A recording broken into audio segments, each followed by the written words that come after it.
बल्लेबाजी कुछ अलग अंदाज में हो रही है। और आज जिस तरह से पंजाब के घर में घुस के अपना तूफानी बल्लेबाजी का जलवा दिखाए हो ना ससुरी, तुम्हारे इस तूफान का पंजाब के गेंदबाजों के पास कोई जवाब नहीं था। पंजाब के गेंदबाजों के खिलाफ तुमने ससुरी बल्लेबाजी नहीं, तूफानी खेल खेलते हुए इनकी ससुरी धज्जियां उधेड़ के रख दिया। वो पांड्या, अरे अपना ससुरी कोहली भाई जब चलता है ना तो इसी तरह से दिल खोल के बल्लेबाजी करता है। और देखो ससुरी जो जलवा वर्ल्ड कप में था वही जलवा ससुरी इस IPL में भी दिखा दिया है। और आज एक बार फिर से तूफानी बल्लेबाजी करके सबको ससुरी बता दिया है कि किंग कोहली दमदार है और हरदम दमदार रहेगा। अरे किसी के भी घर में घुस के अपना तूफान मचाएगा। अरे वो रोहित भाई और पांड्या भाई, अरे भैया आज ये कोहली भाई बल्लेबाजी नहीं ससुरी आतिशबाजी किया है। अरे हम तो उम्मीद करके बैठे थे कि हमारे घर में मैच है और हमारे शेर दहाड़ मारेंगे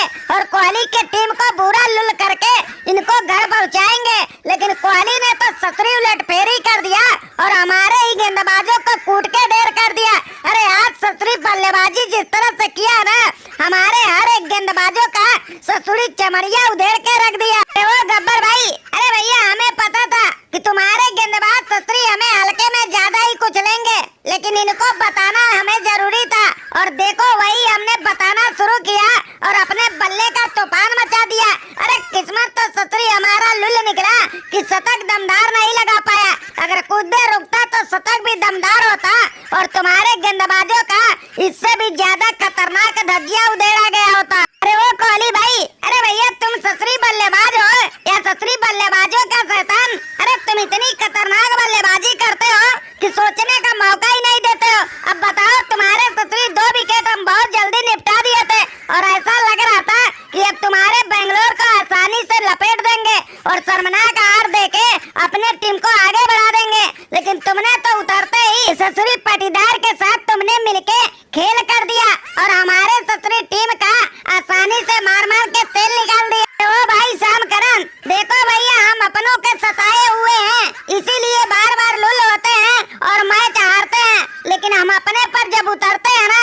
तो इसी तरह से धुआंधार खेल और ताबड़तोड़ बल्लेबाजी करते हैं। अरे घर अपना हो चाहे ससुरी विरोधी का घुस के अपना जलवा दिखाते हैं। और आज देखो हमने भी अपने बल्ले का क्या जलवा दिखा दिया और तुम्हारी ससुरी गेंदबाजी का तोड़ फोड़ करके अपने RCB को जिता दिया। अरे वो भाई रजत पाटीदार, अब तुम लंबी लंबी फेंकना बंद करो। आज तुम लोग ससुरी जो धमाकेदार जीत करके अपनी ससुरी गुणगान गा रहे हो ना, इस सबका जड़ ये ससुरी शाम करन है। अगर ये गब्बर भाई अपना होता तो ये हाल ना होता। इसकी ससुरी लुल कप्तानी की वजह से और लुल गेंदबाजी की वजह से तुम लोग ससुरी धुआंधार रन बनाए हो। अगर इसके जगह गब्बर भाई होता तो हमें ससुरी लगातार 4 ओवर कराया होता और जिस तरह से हमने 3 विकेट चटकाया था ससुरी पूरे 5-6 विकेट चटका के तुम्हारे RCB को लुल बना दिया होता। अरे वो भाई हर्षल पटेल, अब तुम भी ससुरी 3 विकेट क्या पा गए? ससुरी अब तो तुम हवा में ही उड़ने लगे। अरे तुम्हारी गेंदबाजी का धज्जिया हमने भी उधेड़ा है और तूफानी बल्लेबाजी करके तुम्हारी औकात को बताया है। अरे शुक्र करो कि ससुरी अंतिम ओवर पे हमारे 3 विकेट गिर गए, नहीं तो आज तक ससुरी 400 का स्कोर नजदीक ही लग रहा था जिस तरह से हमने तूफान शुरू किया था। अरे वो भाई हर्षल पटेल, देखो भैया सच्चाई तो यही है कि हम भी होते ना तो भी ससुरी बचा नहीं पाते अपने टीम को हार, क्योंकि कोहली जब चलता है ना तो सारे रिकॉर्ड और सारे ससुरी प्लान फेल हो जाते हैं, क्योंकि कोहली ना रुकता है नहीं ये ससुरी झुकता है और जो भी इसके सामने मिल जाता है ना सबको बारी बारी ठोकता है। अब देखो लाख कोशिश करने के बावजूद भी अपनी टीम का कितने बड़ी शर्मनाक हार झेलनी पड़ी।